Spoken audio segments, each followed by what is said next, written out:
Testing, testing, testing, testing, testing.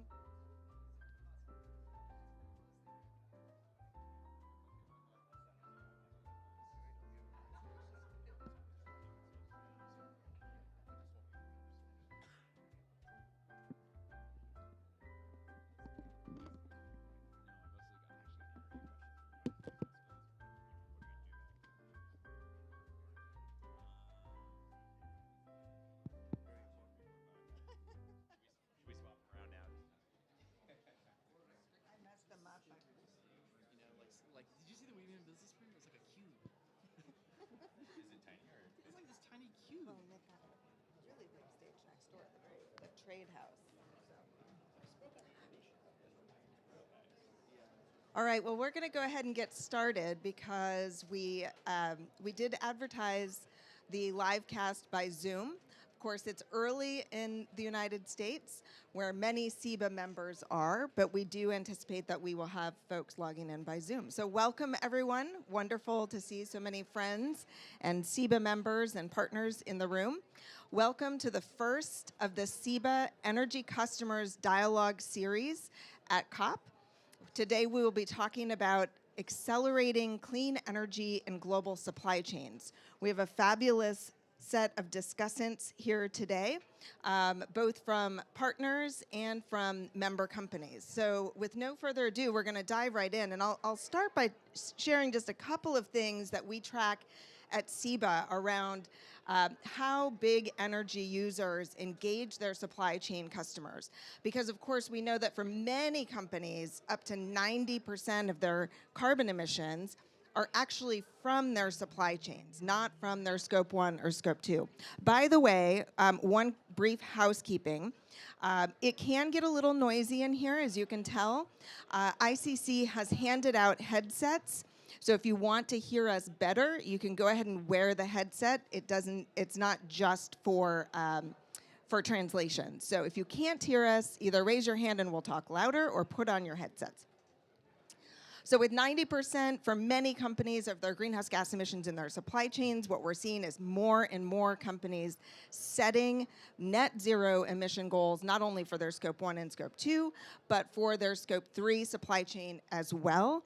And yet, up to 60% of those companies actually have no plan for how to start engaging their supply chain customers. About 15 years ago, a small group of companies started working with CDP, then the Carbon Disclosure Project, to start asking their suppliers to report their emissions. It's now up to over 4,000 companies that request their supply chain partners to report to CDP. And I think it is, 300 companies asking supply chain partners, not 4,000. 40,000 companies are reporting their emissions through CDP. Likewise, we are starting to see large energy customers actually help their supply chain partners learn how to procure clean energy. Because lo and behold, for many supply chain partners, the biggest part of their scope 1 and scope 2 is scope 2. And so that's what we're here to talk about today. And we will just go down the line. I'm going to ask each of our discussants to lead a little bit with what their company's goals are and why they're engaged in supply chain work and what they're working on. So we'll start with Michael Terrell, who heads global energy for Google, and who also is the chair of the CEBA board. So, Michael, go ahead. Thanks, Miranda, and thanks, CEBA, for hosting this session today. And thanks for everybody for coming. So yeah, I'm Michael Terrell. I work at Google. I am also responsible for our net zero commitment. So to talk a little bit about our goals and our intersection with supply chain, Google has set a goal to be net zero by 2030.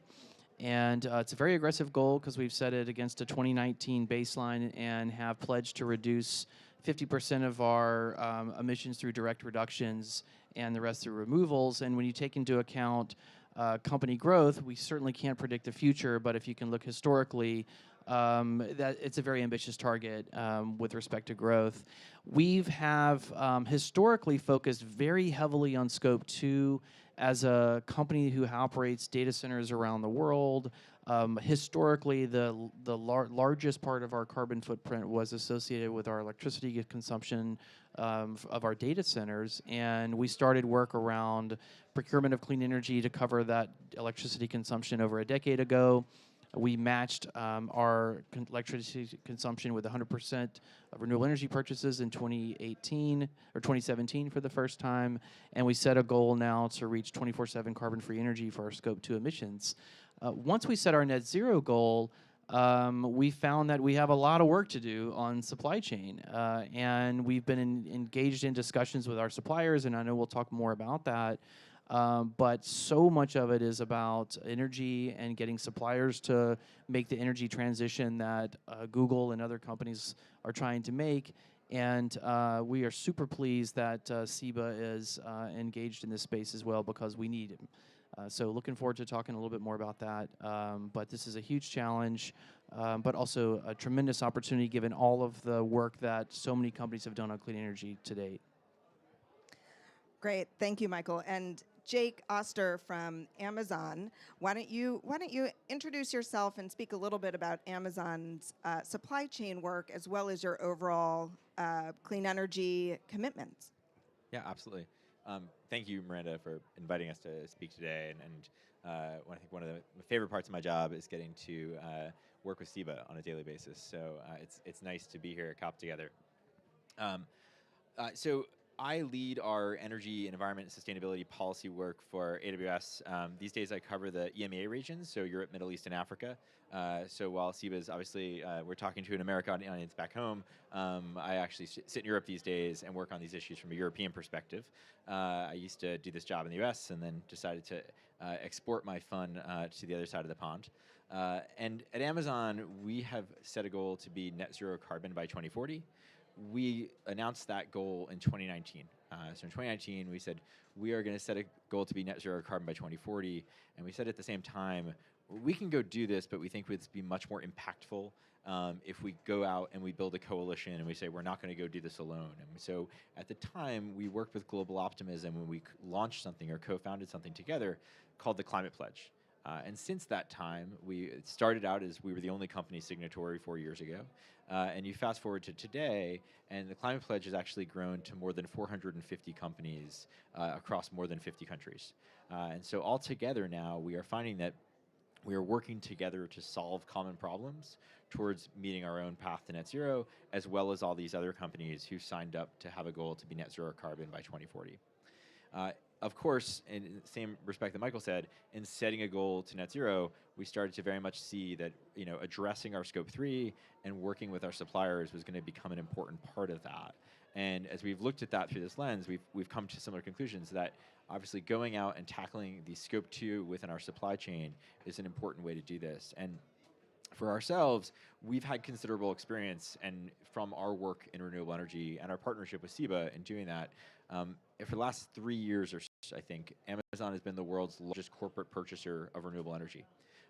Our most recent numbers are we have 479 renewable energy projects across 26 countries for 26 gigawatts of renewable capacity around the world.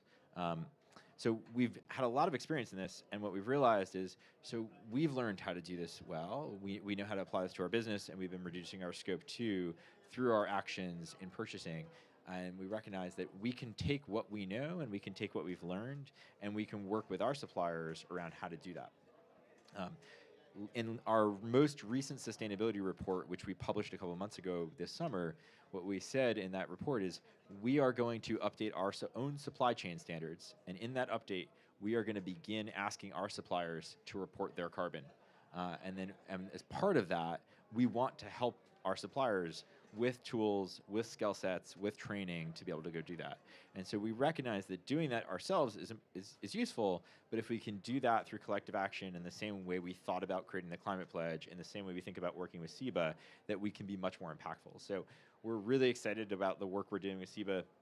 And the creation of the Supply Chain Academy, we think that's really important way that we work collectively to try to address this challenge with suppliers, and we try to work to educate suppliers on how we've used renewable energy purchasing, and hopefully work with them to go out and purchase clean energy as a way to address our supply chain and to help them address their own scope too.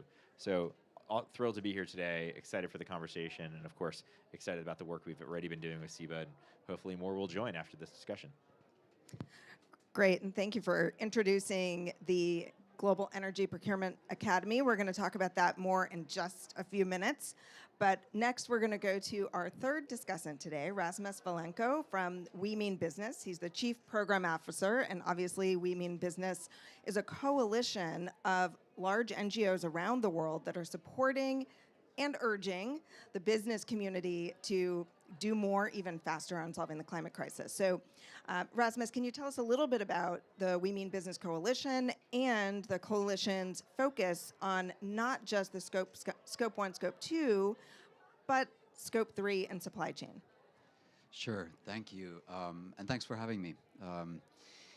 So the We Mean Business Coalition is a coalition of 7 founding NGO partners who all work with business on climate change. And essentially, we were created in the lead up to the Paris Agreement to create a movement across the business community to call for more ambitious action from governments, that we got a really ambitious Paris Agreement that would set the stage for the future investments that companies wanted to make, right? And again, we're doing very much the same thing here this year at COP28, really rallying what was then, a handful of companies really who were extremely active. Now we have over 200 companies, for example, representing 1.5 trillion in revenue, who are calling for fossil fuel phase out, right? So I think that's a huge leap in terms of what we've been doing. But the other piece of the puzzle in terms of what we're doing is not just policy advocacy, but a guiding thought that we use is we have a goal of halving emissions by 2030. And so that is a relatively near-term target, and it really means that we need to focus on where are companies seeing obstacles and how can we as a community help overcome those obstacles. And many of those, let's say, initiatives that we start are groups of companies coming together to work together, and here we have a great example in the Academy, which we're funding as well, to learn from each other, but then also use that aggregated power to maybe shift the market through demand signal, for example, as well. And so we've got, I'd say, 3 or 4, let's say, projects which are very closely linked to the work that we're doing together with you. So the first is that in the same way that the CDP data is saying that only about 40% of companies are asking their suppliers about their emissions, we have created the SME Climate Hub. The idea being that a lot of the large leading companies are having issues with their scope 3 emissions. And when you start on that journey tackling those emissions, of course, you do a bit of an 80-20 kind of assessment. Where are my biggest emissions and biggest suppliers? But there's a long tail end of very small suppliers as well who add up. And so how do you deal with that? It doesn't make sense to deal with them individually. Rather, it makes sense to offer them the tools, the calculators, the target setting processes, the education, together with other companies, right? Which is why we created the SME Climate Hub. Another key initiative of ours is called the Supplier Cascade. So the idea that you can start immediately tackling your scope 3 emissions by simply sending a signal into the market with your purchasing power around the fact that your tier 1 suppliers need to set science-based targets, right? And getting that domino to start falling. And then, of course, we also do some work which is a bit more technical. So we're also supporting some work being done or led by the World Business Council on Sustainable Development, another of our partners. And that is called PACT, so a pathfinder on carbon transparency. And really the idea here is how do we turn scope 1 data into product carbon footprints by creating a chain of custody of that data across, all the way from upstream, downstream to that end product with, sharing protocols and rules so that you're able to do that. So really a three-pronged approach that we have at the moment, working a lot with SMEs, working on the data side, but then also trying to get action immediately as well. So a common theme that I heard across all three of our discussants is the idea that companies can do more together than they can on their own. And so let's pull that thread a little bit. And I'm going to go back in time to 2008. Walmart set the world's first corporate greenhouse gas reduction goal for their products, Scope 3. It was 20 million metric tons back then. Seems small now, but at the time they had no idea actually how to achieve that. A few years later, they upped that from 20 million metric tons to 1 gigaton. And a big part of how that work is done is by sharing best practices and providing tools to suppliers. So let's talk a little bit about where we've come in the last year. The three of us, well, Michael, it wasn't you, but it was your colleague Kate, sat on stage in Sharm at COP27 and announced a new set of global programs at the Clean Energy Buyers Alliance. And actually, all three of your organizations helped support that and fund it and bring it to reality, with the idea that we can do more together as companies than we can individually.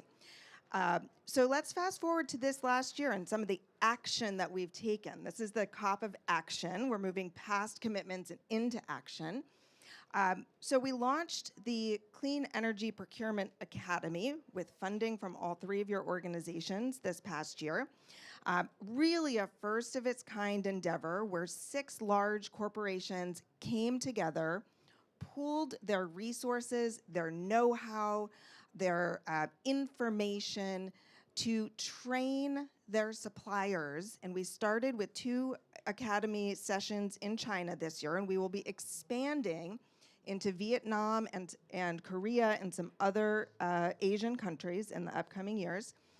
Tell us a little bit about not only just the academy, but why it makes sense to work together. And in fact, the very idea of the Clean Energy Buyers Alliance is companies coming together to work together, share best practices, encourage each other to do more. Tell us a little bit more about the academy, why it makes sense to come together as Rasmus kind of kicked us off, and where you see this kind of work, this kind of training going in the upcoming years. What will we be talking about next year in 2024? I'll start. We lost mic 3. Take mic 2. Okay, I'll start. I'll talk just briefly on why it's important for us to work together. When I look at Google's supply chain, much of it has to deal with hardware associated with consumer devices and data centers, and a lot of it stretches into Asia, and in many cases overlaps markets where we have data centers. And the Google energy team, which consists of people from utilities, people from renewable energy developers, people across finance and policy, we've struggled to solve Asia for ourselves and to procure enough renewable energy and clean energy to cover our own operations in the region. It's really, really difficult region, and as we all know, a lot of us have supply chains that stretch into that part of the world. And so we think fundamentally it's imperative that we work together to solve for this, for our supply chains. And as we've started engaging our suppliers on getting them to make the transition to clean energy, we've really found that I think there's 3 opportunities. The first is that, and Rasmus touched on this, the data. I mean, we need to get much better about how sophisticated we are when it comes to measuring the true carbon footprint of our supply chains. Now, we shouldn't let that be a barrier to action. We know enough. We know who our suppliers are. We know what markets we're in. We've got a lot of information to get going and get started now. But there's also a lot that we can do together to make sure that we're much more sophisticated in how we measure the carbon footprint of our supply chains. Second, I think, is training. Like another thing that we're finding as we are engaging our suppliers is they really don't have the internal capability to do renewable energy procurement or do deals. They just haven't dedicated their business to that. They are years behind many companies who've been doing this now for quite some time, and they need help and training to do that. And that's something that I think the Academy can play a tremendous role in doing. And also because for companies like us, we're a small portion of many of our suppliers' businesses, and so it's harder for us to go like we can a utility provider for ourselves, where we're a very large energy consumer. It's harder for us to drive behavior on our own. It's something that if you can pool together companies who are working collectively across a number of suppliers, or companies who are all working together with the same supplier, you create a much better opportunity to affect change. And then lastly, and this is more sort of forward-looking and looking at what the opportunity is that we're creating here, ultimately we need to drive these grids to carbon-free energy. And I think there's a real opportunity for companies to come together with their suppliers in these markets and advocate for changes in policy and for the grid. That's something that the Academy is mostly focused, not focused quite yet on, but I think it's just the beginning and opens a door to much more work that we can do across a variety of areas, and I'm super excited about that.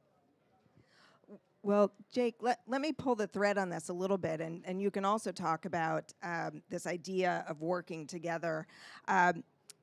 Many of the big companies around the world that are asking their suppliers to decarbonize, and decarbonize their energy in particular, are asking for things that those companies' governments are not yet asking.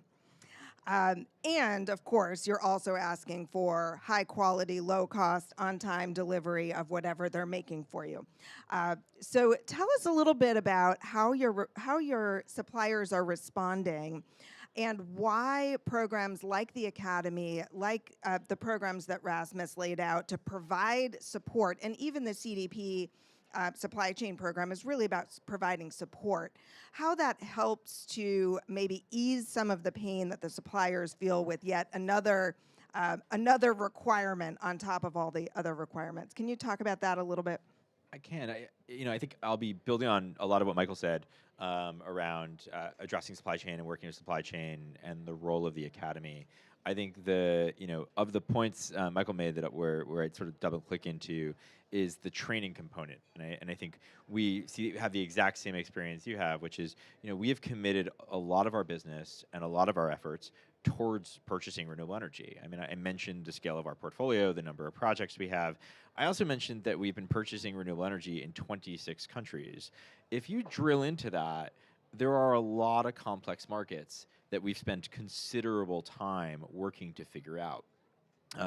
I was at COP 2 years ago, and I sat on a similar stage at the South Africa Pavilion, where that day we had launched our first renewable energy project in South Africa. Small, it's a 10-megawatt solar project called the Adams Solar Project in South Africa, but it was our first PPA in South Africa, and now we've seen a number of the regulations start to change and shape, and you can actually do bigger and bigger projects, and it's moving faster. But we were an early player in that market, and that was hard to do. It took a lot of work to be able to do that.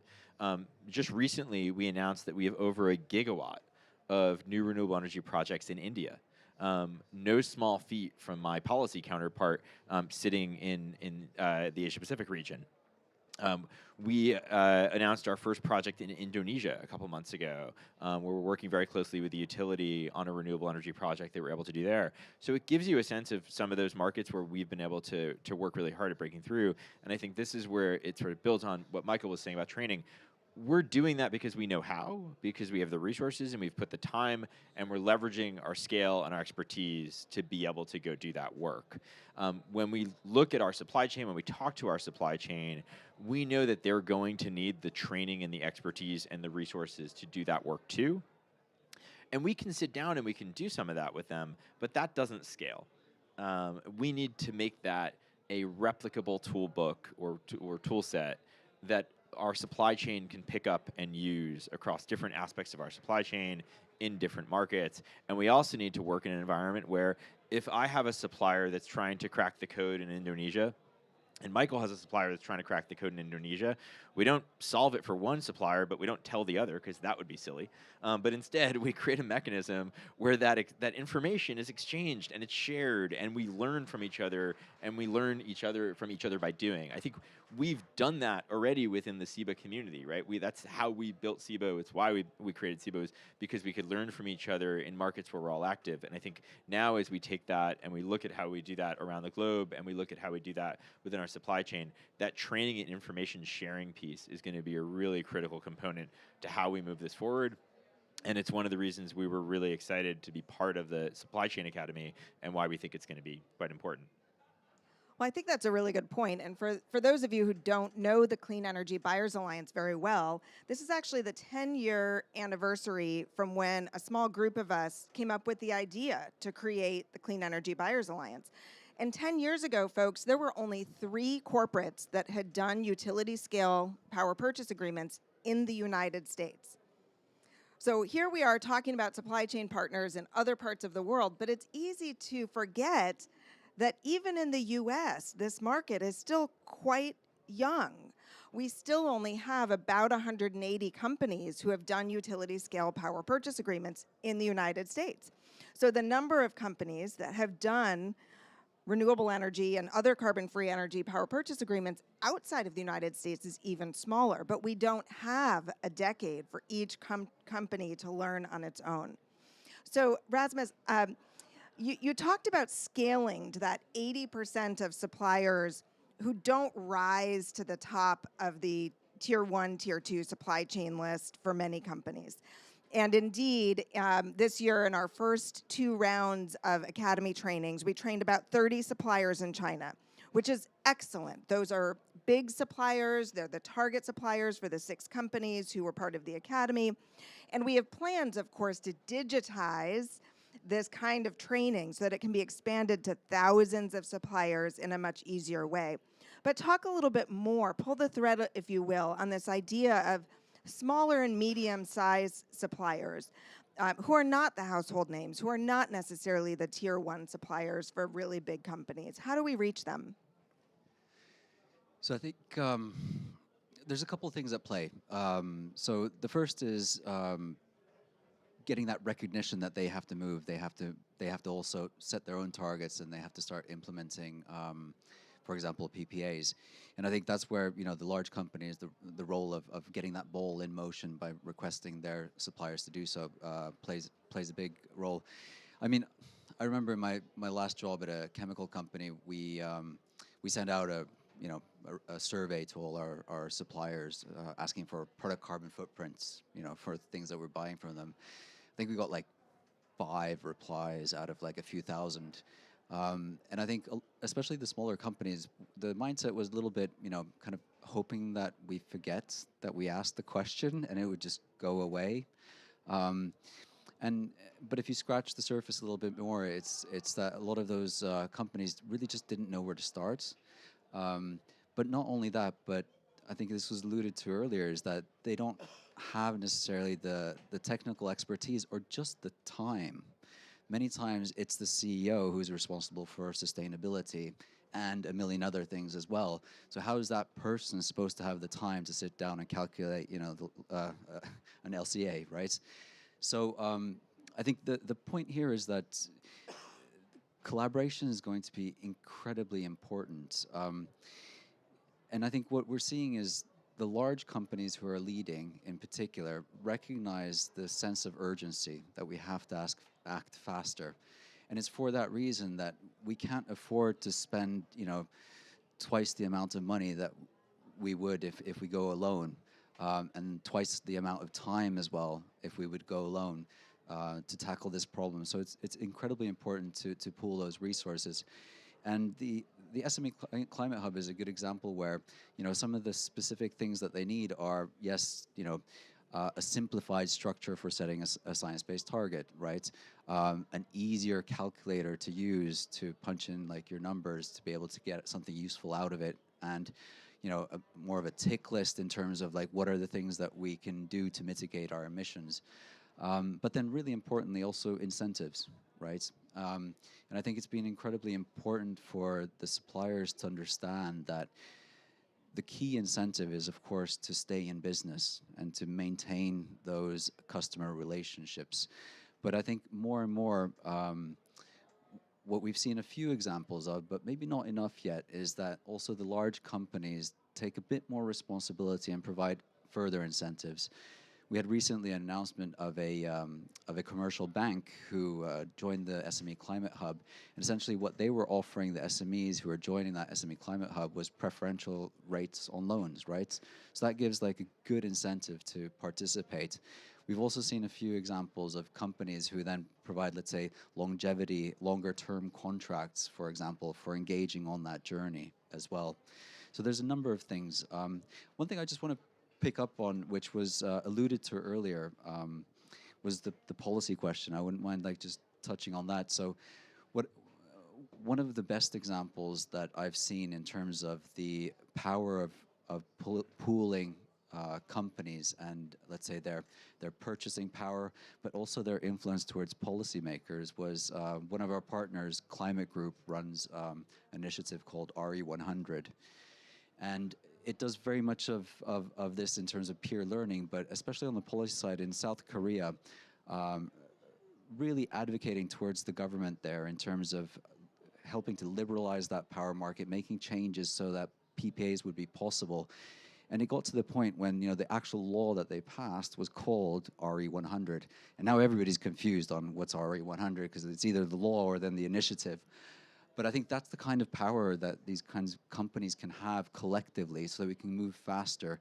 And I think it's great that companies are recognizing the sense of the urgency that we absolutely have to work together so we can move faster and do it more cheaply and spend our money more wisely with more impact. I'll just add to that. I mean, that is the answer to how you get smaller suppliers to clean. I mean, there are literally thousands and thousands of tier 2 suppliers in our supply chain, and you know, we can't train every single one of them individually or teach them how to do it themselves. Eventually, we're going to have to get the grids to carbon free. And it's funny, if you look at CEBA itself and how CEBA started and the journey that CEBA's been on, where we started with training companies on how to do this, having boot camps, getting companies a roadmap for PPAs.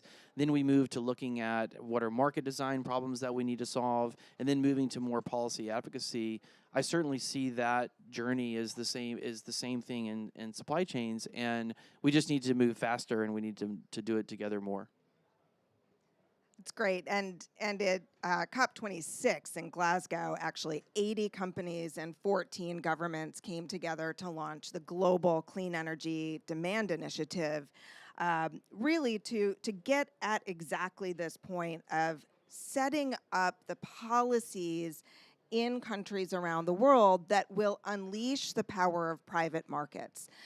So 80 companies said to 14 governments, if you create the policies that will allow us to buy clean energy, we will buy it.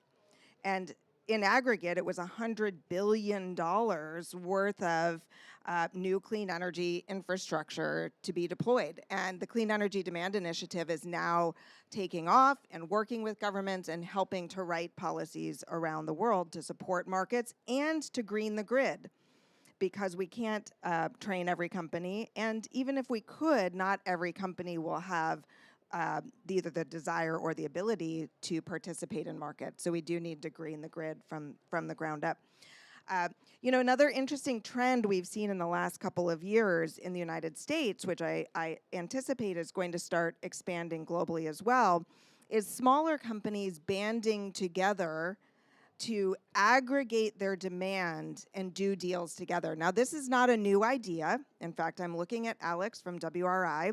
In 1999, WRI launched an initiative called the Green Power Market Development Initiative with the idea that companies could pool their energy consumption to then have greater buying power. Well, it's taken a couple of decades, but we're now starting to see it happen. It's much more complicated than you would think. We saw 3 deals in the last couple of years. So Walmart did a deal where they brought together some of their big suppliers to pool their resources. And let's see, I think that was 5 suppliers that came together and bought 62 megawatts. McDonald's actually was the anchor procurer of a deal with 5 of their suppliers last year. They procured 159 megawatts together. And then Mars and 2 of their suppliers are aggregating as well. So I wonder if anyone could speak to whether you're starting to see this kind of aggregation happening in any other markets, or whether that is structurally too challenging outside of the US and Europe. I can jump in.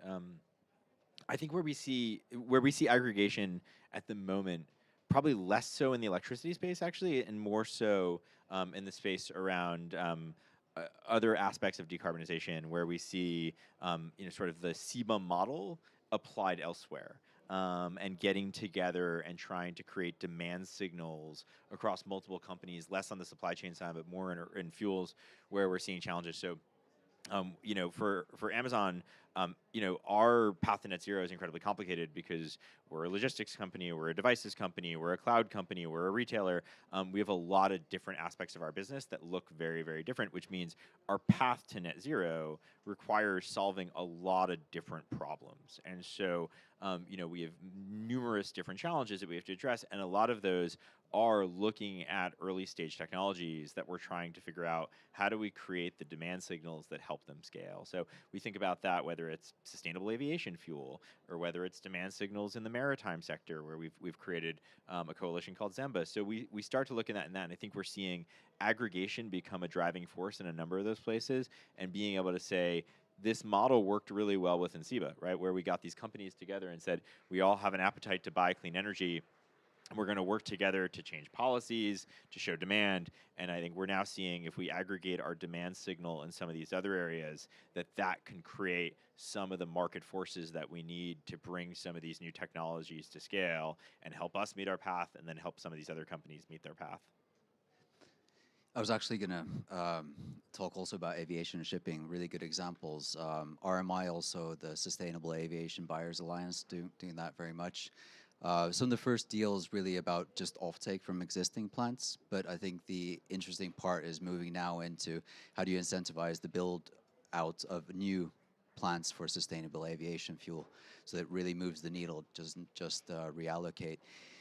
The other example, which maybe people don't think about as that type of aggregation, but is government procurement, right? So green public procurement.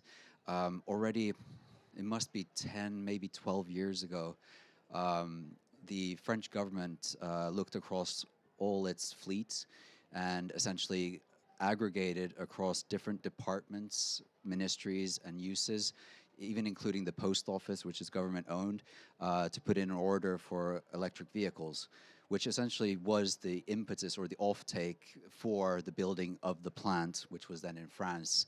So it had multiple benefits in terms of across all these different departments, but then also creating new jobs and investment in, a French company that was there as well. So yeah, it's not just the private sector, I think, that we need to think about.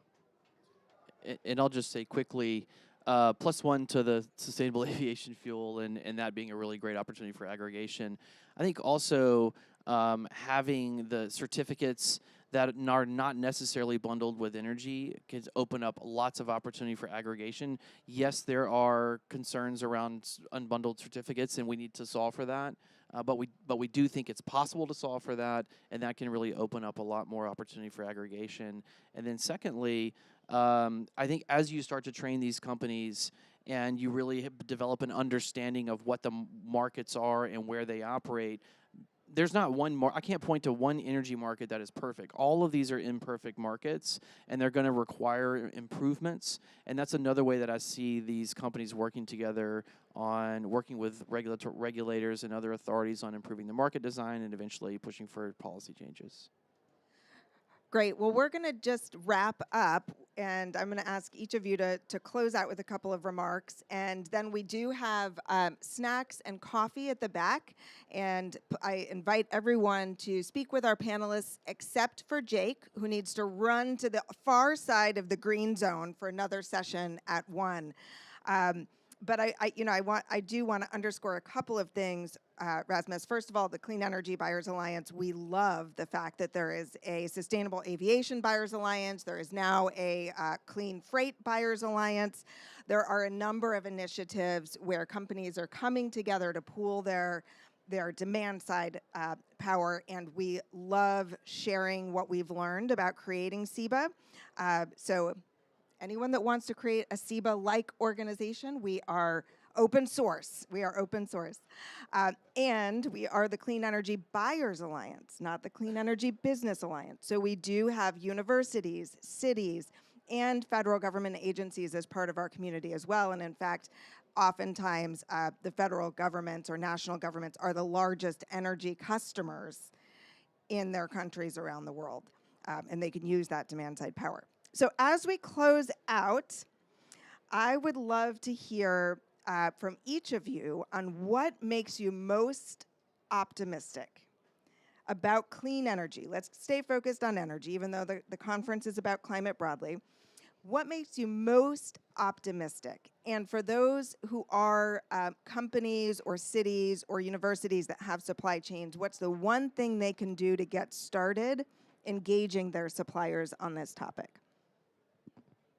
I'll start. The one thing that makes me optimistic is, and you mentioned the meeting we had 10 years ago, we've now seen 150 gigawatts of corporate PPAs around the world. That's just incredible progress, and I expect the next 15 years to move much more quickly and at much greater scale. And to me, I think the next frontier for transformation in energy really is engaging supply chains and supply chain markets, and so I'm super excited about that, and super excited about the Academy. I think it's a watershed moment, and I think we'll look back on it and be as proud as we were with the way we started 10 years ago. I'll be brief because I have to run. Which is I'm excited about collective action. I think this is how we drive change across electricity, across all the other fields we've talked about. And so I'm really excited about the Academy. And the one thing I'd say especially to the audience on camera or here is join us. Help. We obviously, collective action means working together. We'd love to grow that group of companies working together on supply chain. This is maybe a bit of a strange one. So the thing that makes me optimistic is it wasn't too long ago I was speaking to a colleague who was working on renewable energy. And they'd done a lot of work on power purchase agreements and providing guides and frameworks, to help get that message out and be able to replicate. And the one guide that was downloaded the most, and this was the WBCSD, was the guide on accounting principles for corporate PPAs. And the reason why I think it makes me optimistic is that it's no longer sustainability departments. It's just, we are getting to the place where we're talking about procurement professionals in this conversation, but also finance professionals, supply chain professionals. It's the people who are at the front line, the people who probably don't come that often to COPs, for example, who it's being embedded in their day-to-day jobs that are trying to figure out how to do this. And it's giving us that kind of scale, which is absolutely necessary, and which you are doing with the Academy, bringing that scale and that knowledge to that front line who has to deliver that action that we're talking about here. Please help me thank our panel.